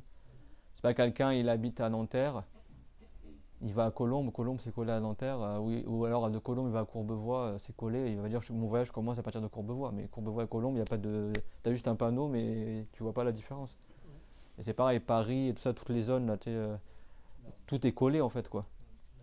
Donc jusqu'aux alentours de Créteil et tout ça. Après il y a des moments quand tu arrives vers Melun, tout ça, là tu commences à aller dans la campagne. Après, ou quand tu pars vers Champigny, tout ça, il y a des moments où tu quittes la ville en TER ou en RER. Bah, si tu vois qu'il n'y a plus d'habitation à environ 150 mètres devant, derrière et sur les côtés, tu te retrouves dans les champs ou dans la forêt, bah, tu considères que là tu es sorti de l'agglomération parisienne et là ton voyage il commence.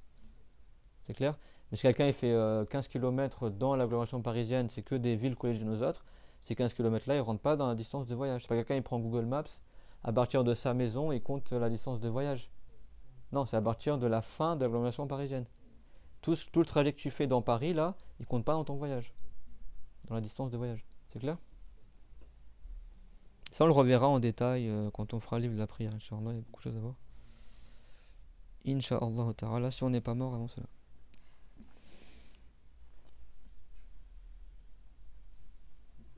Et tel que le voyage qui est haram, celui qui voyage sans destination. C'est pareil? Et pareil, celui qui voyage juste pour être voyageur, ça compte pas non plus. Il y en a qui font ça et pour rassembler les prières, il dit bah je vais me mettre en voyage, comme ça je suis voyageur. Mais c'est quoi le but? Bah c'est pour être voyageur juste. Bah non, ça marche pas.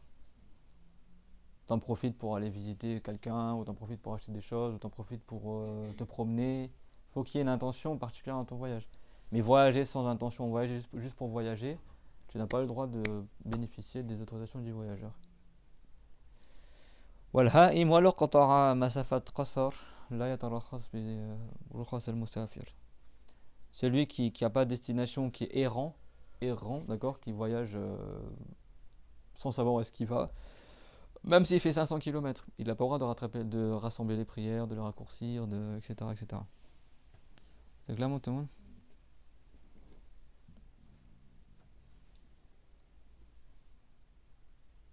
Des vues, il faut apprendre. Hein. Des fois, tu crois que tu penses tous les détails, mais en réalité.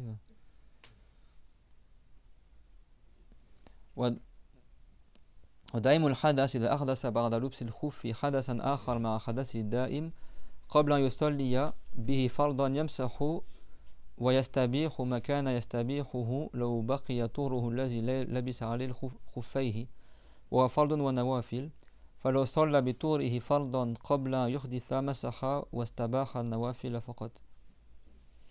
Donc là une petite mas'ala entre parenthèses, c'est que si quelqu'un il est incontinent, daim al-hadath, bien mal surat al-wudu. Bon, ça on verra plus tard, ce sujet-là, je pense que vous n'allez pas comprendre. On verra plus tard, Inch'Allah. L'incontinent, en gros, s'il a mis les khoufs, il a lavé ses pieds, il a mis ses khoufs, après il peut prier avec ce wudu là une obligation et autant qu'il veut de sunna, c'est bon. Mais après si lui il perd son wudu après avoir prié une obligation et après il refait son wudu et il frotte sur les khoufs, il pourra prier avec ses khoufs que des sunna, pas des obligations, parce qu'il a déjà prié avec les khoufs une obligation. Ça on parle de celui qui est incontinent. Celui qui est incontinent, normalement son wudu il est valable que pour une obligation. Et après il refait le wudu pour chaque obligation. C'est bon. Celui qui est toujours en état de hadas, quelqu'un il y a toujours des gouttes d'urine qui sortent, donc son wudu il est pas valable à la base. Comment il fait la prière? Il fait l'image du wudu et juste après il fait la prière obligatoire. Et quand il veut faire une autre prière obligatoire, il refait ses ablutions. C'est clair? Si lui il prend les khoufs, et s'il a déjà fait sa prière obligatoire avec ses khoufs, si après il perd son wudu et il frotte sur les khoufs, il pourra faire que des sunna. C'est bon? S'il veut reprier une prière obligatoire, il enlève ses khoufs, il lave ses pieds et il les remet, c'est bon?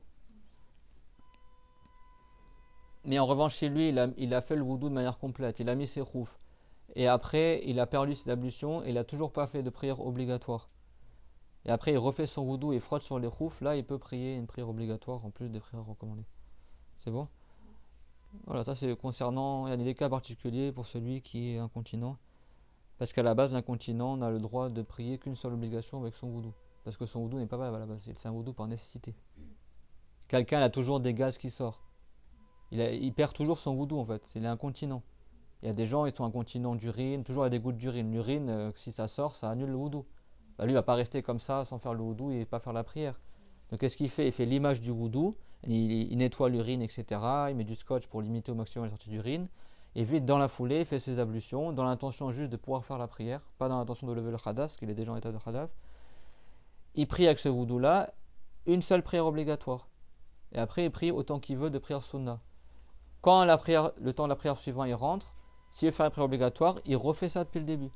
Il repart, il nettoie, il fait son wudu et il prie la prière obligatoire. C'est clair, il doit refaire un wudu pour chaque obligation. Parce que lui, son wudu n'est pas valable à la base, il le fait juste par nécessité. C'est bon ce qu'on appelle l'incontinent. Et si lui il veut porter les khoufs, s'il a déjà fait une prière obligatoire avec ses khoufs, il ne pourra pas faire une autre prière avec les mêmes khoufs. Il faudra qu'il refasse son wudu en enlevant les khoufs. C'est clair? Mais si quelqu'un il a fait le wudu de manière complète, cet incontinent-là, il a mis ses khoufs et il n'a pas encore prié une obligation, et après il perd son wudu, il refait le wudu et il frotte juste sur les khoufs, il aura le droit de prier la même chose qu'il pouvait prier avant de mettre les khoufs, c'est-à-dire une obligation et une sunna. C'est bon? Et les sunnas. Bon, si vous voulez, on reviendra plus tard cette mas'ala, mais bon, c'est un sujet pour celui. Le sujet important, c'est ça, c'est fa in masakha fi safari thumma aqama ou masakha fi al-hadari thumma safara atamma masakha muqim. Si quelqu'un, il était en voyage, normalement il peut frotter pendant 3 jours, c'est bon? Mais après, il est arrivé à destination. Et là, il complète un jour. C'est clair ou pas? Il n'a plus le bénéfice des 3 jours, c'est bon? Ou si quelqu'un il a commencé à mettre les khoufs, il n'était pas en voyage, après il est parti en voyage, il aura juste un jour aussi. C'est pas il fait un mix entre les deux. Vous comprenez ce que je veux dire ou pas? Si quelqu'un son voyage il dure 1 semaine de trajet, c'est bon? Pendant 1 semaine il marche, c'est bon? Et il a mis les khoufs durant son voyage. Sur cette 1 semaine de trajet où il marche, il pourra frotter pendant 3 jours, c'est clair? Mais imaginons qu'en plein milieu de son voyage, il décide de s'installer quelque part, d'arrêter son voyage. Et là il n'a plus les 3 jours. Il complète à un jour. Si un jour est déjà passé, il n'a plus de durée. Les khoufs, il les enlève, c'est clair? Et pareil, quelqu'un, il a mis les khoufs aujourd'hui, il n'était pas en voyage, et demain, il part en voyage. Il ne dit pas, maintenant j'ai 3 jours parce que je suis voyageur. Non, au moment où tu as mis les khoufs, tu n'étais pas voyageur. Donc tu restes sur un jour. C'est clair ce que je dis ou pas? C'est toujours le. Al-asal huwa al-iqama, laysa as-safar. فإذا شخص بدأ لبس الخفين في السفر ثم أقام يغلب الإقامة على الحضر على السفر. وإذا كان شخص مقيما ثم سافر، يعني كان مقيما لما لبس الخف ثم سافر، كذلك الحضر يغلب السفر. Parce que là-bas, c'est d'être résident, pas d'être voyageur, c'est bon? Donc si quelqu'un il met ses khoufs en étant résident, puis après avoir mis les khoufs, il part en voyage, il fait comme s'il n'était pas en voyage au niveau des khoufs. Il frotte juste 1 jour et 1 nuit, c'est bon? Et si quelqu'un il a mis ses khoufs en étant voyageur, mais pendant le voyage il décide d'arrêter son voyage et de s'installer plusieurs jours quelque part, 1 semaine par exemple, et ben pareil, il considère qu'il est plus voyageur et donc il fera juste un jour. Donc si lui, son voyage, il a commencé il y a 12 heures, c'est bon, il lui reste, il termine à 24 heures, c'est bon. Mais si son voyage a duré une semaine de voyage, il va pas dire je compte un jour, là, c'est fini, le jour il est terminé depuis longtemps. C'est clair, mon tout le monde?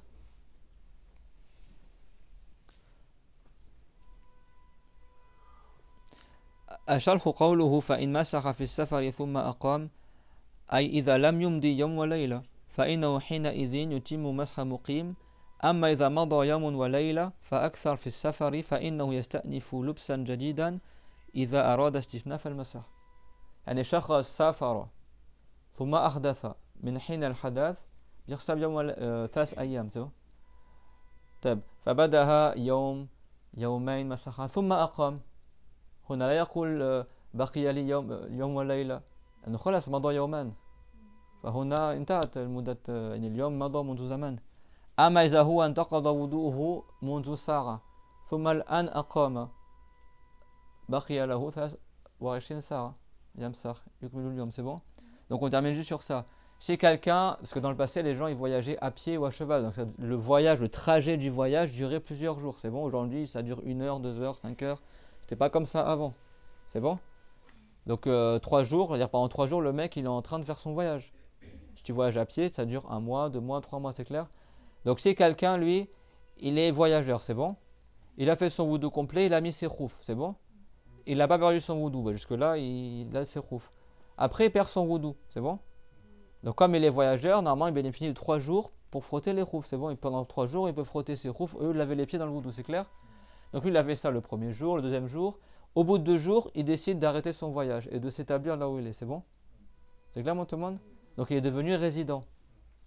Et le résident, il peut frotter que pendant 1 jour. Lui, il a déjà frotté pendant 2 jours. Donc là, c'est fini. Il considère que sa durée est terminée. Il dit pas, ah, il me reste 24 heures. C'est pas, il recompte 1 jour. Trop tard, il a déjà fait 2 jours. C'est clair? C'est-à-dire que si quelqu'un il a commencé à mettre les khouf en voyage, après il est plus voyageur, il complète à 24 heures, mais à condition que les 24 heures ne sont pas écoulées avant. S'ils sont écoulés avant, il ne lui reste plus rien comme durée. Donc il ne pourra plus continuer à frotter sur les khouf une fois qu'il arrête son voyage, c'est clair? En revanche, si quelqu'un, par exemple, il a mis les khouf durant son voyage maintenant, et qu'après il perd son wudu, c'est bon? Donc là, il commence à compter 24 heures. Et 2 heures après qu'il a commencé à compter 24 heures, son voyage il s'arrête, il décide de ne plus voyager. Il arrête son trajet, il s'établit ici, par exemple. Ça lui plaît, il s'établit ici. Il reste 1 semaine à Paris, par exemple. C'est clair, mon tout le monde? Lui, il y a combien de la durée que s'est écoulée dans son voyage de khouf? 2 heures, c'est bon? Maintenant qu'il est résident, il lui reste 22 heures. C'est bon? Parce qu'au moment où il a perdu son wudu, avec les khouf, il n'y a pas 24 heures qui se sont écoulées. Donc il lui reste le reste des 24 heures qui ne sont pas encore écoulées. Mais si les 24 heures étaient déjà écoulées durant son voyage, à partir du moment où il est plus voyageur, il lui reste plus de durée parce qu'il l'a déjà utilisé durant son voyage. C'est clair?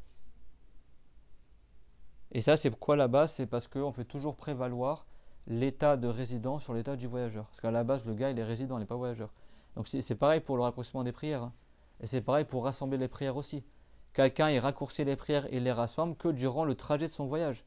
Si quelqu'un, il voyage de Marseille jusqu'à Paris, pendant tout le trajet entre Marseille et Paris, il peut rassembler les prières et les raccourcir.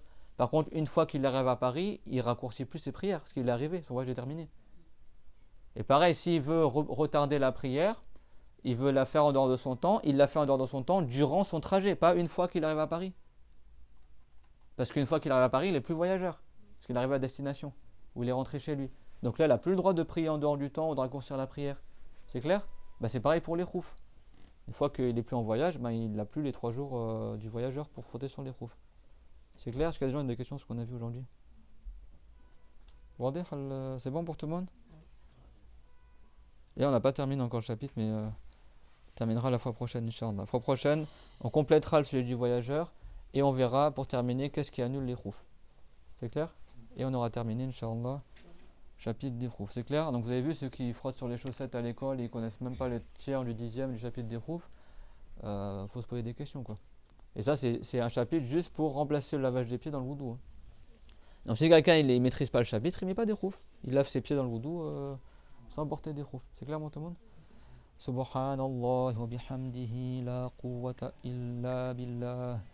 ما شاء الله كان وما لم يشأ لم يكن أعلم أن الله على كل شيء قدير وأن الله قد أحاط بكل شيء علما بسم الله الذي لا يضر مع اسمه شيء في الأرض ولا في السماء وهو السميع العليم بسم الله الذي لا يضر مع اسمه شيء في الأرض ولا في السماء وهو السميع العليم بسم الله الذي لا يضر مع اسمه شيء في الأرض ولا في السماء وهو السميع العليم ربنا آتنا في الدنيا حسنة وفي الآخرة حسنة وقنا عذاب النار ربنا لا تزغ قلوبنا بعد إذ هديتنا وهب لنا من لدنك رحمة إنك أنت الوهاب اللهم آت كل